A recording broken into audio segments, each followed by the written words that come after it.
Hey guys, so in this video we're going to talk a little bit about every single quirk that has been introduced with the release of Anime Champions, and once we go through every single quirk we're also going to be making a tier list. Now before we jump into it, I just want to say that the tier list is my opinion.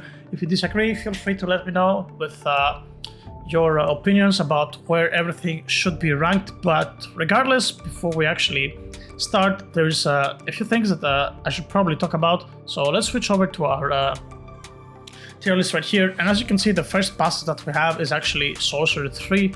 Very similar passive to Anime Fighter Sorcerer for the most part. It gives 50% ultimate damage and increases your hits to ultimate. Now, in this particular subject, I just want to tell you guys that in this game, as opposed to Anime Fighters, is damage output is very ultimate oriented. Like, you basically are sort of rewarded for your skill per se, because as you guys will notice as well in the next couple of days, once you progress through the maps and you start getting to the later stages of the game, for example doing raids or climbing like higher levels of the tower, you're gonna notice that the bosses have shields which you have to break, and then you have like sort of the burn phases, whatever you want to call them, where the boss takes a full amount of damage instead of having the shield. So yeah, as opposed to Anime Fighters, this game is very ult oriented, so ultimate damage is going to be very, very important in order to maximize your damage output. And yeah, on this note, hits to ultimate as well is really, really good. Like, don't be intimidated by seeing 10 extra hits to ultimate. That is really great because, yeah, as I said, most of your damage comes through the burn phases of the bosses when the shields have downtime. So preparing like very strong ultimate that you're charging up for a while is going to ensure the max amounts of damage if you do it properly. So yeah, that's pretty much it regarding ultimates. So keep that in mind, that ultimate damage is extremely valuable in this game. But regardless, just 50% ultimate damage, I don't think that Sorcerer 3 is actually that huge. So we're going to put it here at low of the A tier. I think that's pretty valid rating for this passive. Next up we have Teleport. I honestly have no freaking idea why Teleport is a legendary passive.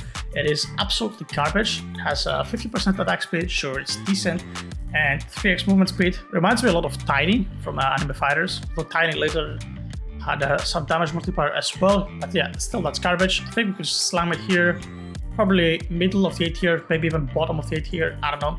Just throw it there. Actually, you know what? I'm gonna throw it at the bottom of the A tier, of the B tier. It's absolutely trash. Okay, let's do it like this. Next up, we have Accurate. Now, Accurate gives crit. It's similar to our... what was the name of the crit passive? I forgot. Bullseye? I think it was Bullseye or something like that. I don't know. But it had that emoji, I guess. But yeah, anyway, so important thing to note here, guys. Again, a very big difference with Anime Fighters, and I actually don't know how that actually plays. This is to be tested in the near future. Now, you guys remember that in Anime Fighters, when you casted your ultimate, as many hits as your ultimate did, 3, 4, 5, 6, 10, 15, like small hits to consist of the entire ultimate, every single tick damage of your ultimate was actually calculated on your critical strike chance. Now, in Anime Champions, this is not the case. Basically, as soon as you cast your ultimate, the game just rolls the RNG depending on your crit chance, whether you're gonna crit, and that's gonna apply on your entire ultimate. Now, I don't know how that comes into play. Does that mean that you kind of wanna like charge up critical strike chains as much as you can with your quirks and your equipment, or should you just completely ignore it and you just go for ability damage and just like plain damage, and just, you know, if it crits, sure, extra damage, if not, whatever. I guess that's something to be determined as the game goes on. Obviously, I think how advanced the game is, it's not going to take too long until people figure out what the best damage min-maxing is. But yeah, regardless, still 25% crit, kind of underwhelming. I'm going to slam it in the middle of the B tier, I think. We could just go ahead and throw it right there. And next up, Strong 3, pretty self-explanatory. Bicep 3, 30% damage. I think we can just give the B tier to Strong 3. Pretty safe bet, right? Just 30% overall damage increase, and we're good to go. Next up, we have Sniper. Now, Sniper, our first mythical trait, 50% critical strike chance and 25% damage. Now, remember guys what I said earlier about ultimates and crit? 50% crit is a lot. Actually, unsure about the baseline crit. How much baseline crit do we actually have? And let me see, can we actually check it somewhere? I don't even know. It doesn't look like we can check it here. That's something that would be nice to know, but it is what it is. We don't really know. So sniper, yeah, still it's by far the worst of the mythical traits. So I think it's safe to say that it is by far the best in the A tier. I'm just gonna slam it here and leave it as is, and I don't know, maybe it deserves bottom S tier. But for now, we're just gonna leave it here, and I guess we can see at the end of the tier list where it kind of fits. And next up we have fast. Fast 3 gives 2 times attack speed and 2 times movement speed, so it's kind of like a better balanced version of teleport, which teleport might even teleport you to the mobs, because the cosmic passive that we're gonna check out later actually does that. So yeah, fast 3, another garbage sort of passive. We're just gonna slam it here in the B tier, and yeah, just let it roll right there. Now next up we have Archmage. This is where things start to get pretty serious, guys. Archmage is an insane passive, 40% overall damage multiplier, and then on top of that 50% extra ultimate damage and plus 20 hits to ultimate. I actually do have this passive on my strongest unit right here, this Zenitsu, level 85, 1.3 million damage, has Archmage and Giant as well, which we will check about in a little bit. And I also have this Furious ACS Slicer, the UGC, which, by the way, if you guys don't know how to get it, feel free to watch the video that I posted earlier on. I'm gonna put it in the screen right now as well. And yeah, like this attack speed and the extra crit complements these passives perfectly, since Archmage has a pretty big ultimate charge timer. So yeah, Archmage, honestly guys, I might as well just go ahead and say, once people actually start to learn how to play the game, it might be bottom S plus tier. If it's not bottom S plus tier, it is definitely the king of S tier. But I would argue that it's actually like S plus, bottom S plus. And the difference from that to the other one might be really, really small. And I'll explain why once we get to the cosmic passive. So for now, let's just let's just leave it here, because I think people are gonna be mad that I put it in a cosmic tier, S plus tier. So we're just gonna leave it, like, by far no competition at the top of the S tier. Next up, we have Thief. Now, this passive is busted. And when I say busted, I literally mean busted. So Thief right here, 30% damage, 50% attack speed, 50% movement speed, and 50% drops. Now, how does 50% drops translate? If you have the Twix Drops Game Pass, you actually get +1 drops, which is a lot. And on top of that, like, even damage-wise, it is still like performing really well, right? 50% attack speed and 1.3x damage. Since, I don't know, a lot of people want tier lists about every single passive in the game. Some people want strictly only damage passives. So I'm just gonna put it in the A tier.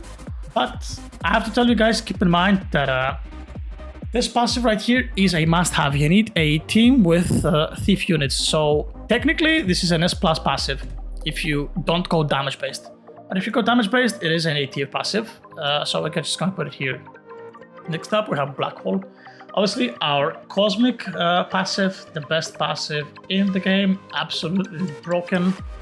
It is bonkers, and yeah, so 50% damage, as you guys can see, 50% attack speed, 50% ultimate damage, 50% crit chance, and 50% movement speed.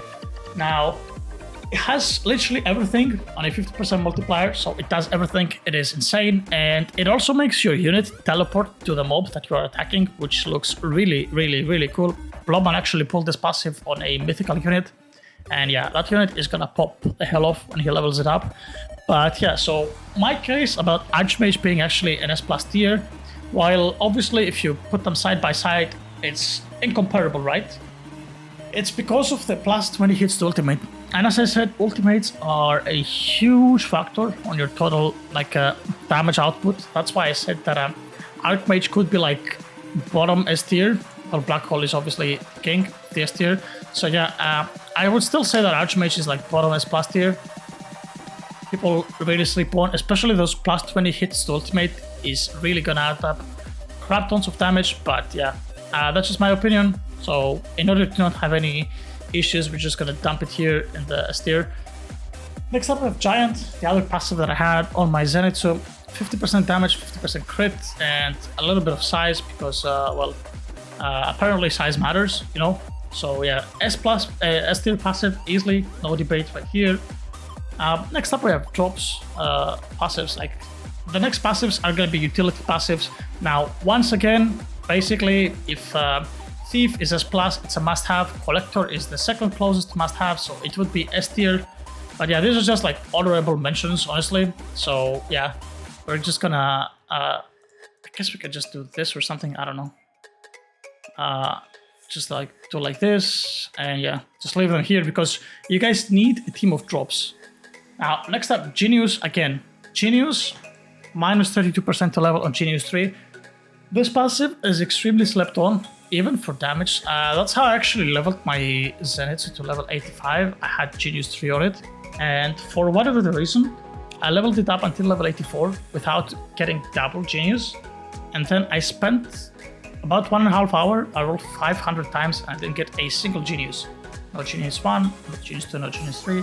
Kind of unfortunate, but yeah. Right now, the level cap is at 100, which is obviously, as you can tell, extremely hard to get. So you might as well just forget it, somebody might say. So yeah, Genius, extreme value right now. I would put it in S passive, since like you can just like level up your units and it give you a lot of damage. And next up we have Lucky. So Lucky, another really good passive. And yeah, I'm actually missing a Leprechaun. I just realized that I'm missing Leprechaun, so I'm just gonna add it and I'll be right back. Alright guys, so we are back, and honestly, how the hell could I forget Leprechaun, which is one hell of a passive. And again, just like Thief, not only is it extremely good in terms of utility-wise, it's actually pretty good as well on everything else that it gives. And yeah, Leprechaun is essentially luck 4, so it is a must-have similar to Thief. I guess Thief you could say is Collector 4, and Leprechaun is luck 4. Now, by itself, besides that, it has another yen multiplier. And by the way, guys, do not get intimidated by the 0.2x luck that it says. In game, it actually translates to 0.8x. I don't know why I didn't just write it down as 0.8x. But yeah, in game, it actually translates to 0.8x. And there you go. I can actually showcase that. So you see here, my luck is 10. 10.8. Boom, 10.8. There you go.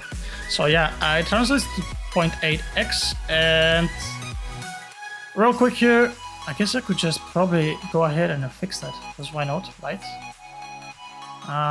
Okay, there we go. 0.8x. Perfect. So there we go. So there's Leprechaun. And you can just go ahead and just combine those two together. Wonderful. So yeah, Leprechaun by itself, besides that, just gives attack speed 2.25x, which is a significant amount, but it doesn't really do anything. But as I said, guys, so essentially, damage-wise, Leprechaun is probably like somewhere like here, maybe here. I don't know. I still think it's like somewhere like here in the bit here. But Leprechaun, just like Thief, are must-have passives. So you need both Leprechaun and Thief. So yeah, you need one team with Leprechauns, one team with Thieves. They will both go into the S+ tier list. And similar fashion, again, Lucky and Collector. Like Lucky and Collector are both must-haves. You just need to have them. They're the alternatives, obviously, to Thief and Leprechaun, because they're slightly easier to get, as you can see. Collector is actually a epic, so it is at 1.9% chance to get, and Lucky is at 1.3, as there's a legendary. And you probably have noticed that every legendary has the exact same modes, same for every epic, same for every mythical passive. And yeah, Leprechaun and Thief are obviously a lot harder to get, but eventually you just want to go for these as well in order to maximize the output of your team. So yeah, I think that's kind of how my tier list looks like. Yeah, I don't know. I don't think I'm making any mistakes right here. I think that's just literally it. Yeah, so we're just gonna leave it as is, and as we pretty much said, Again, I could make the case that Archimage is not that far off Black Hole. That's just my assumption, but for now we're just gonna leave it as is. And yeah, I think that's pretty much the final standpoint for the passives. Anything else you can get is gonna be absolutely garbage and completely useless, so you can just go ahead and get rid of it ASAP. But yeah, that was pretty much it for the passives tier list, guys. At least now you know everything that you did, and if you watch this video, you actually know that ultimate crits work slightly different in this game, which is something to consider. And yeah, no surprise, again, still no Cosmic Capsule in my inventory. I'm actually gonna be starting to feel kind of mad about it soon enough. We're actually approaching 100k eggs open soon, which means that we can get extra open. We still have a while to go though. Unfortunately, this one is bugged, so it will take a while until it gets fixed. I mean, what's 100k out of 3.5 million anyway, right? It's way too low anyway, so who cares? But yeah, that was pretty much it for this video, guys. Best of luck out there playing the game, and as I said, put time and effort in your utility teams. They are going to help you tremendously, especially in this game where luck system is actually not flowed like anime fighters, and as much luck as you have, it boosts your odds of getting the best units the higher. So yeah, just go for these leprechaun thieves. As you can see, currently my team, so I rolled the leprechaun first, and then I rolled for I got lucky too, so I kept it for now. Obviously I have to go for better. And here the same, I rolled for lucky 3, then I was going for lucky 3 or leprechaun. I got leprechaun, so they're all kind of mixed. There you go, you see thief here with collector 3, they're all kind of a mess. Unfortunately, this unit cannot be ascended, so there's only one leprechaun. But it costs only 1 shard to roll, so maybe you guys can start from these. And same thing here, lucky 2, and yeah, that's pretty much the trend. Nothing else. I just have a thief here, but yeah, invest in your utility units, guys. Anyway, that was pretty much it. As always, if you guys have enjoyed, make sure to click the like and subscribe button down below, and catch you guys all in the next one. Take care.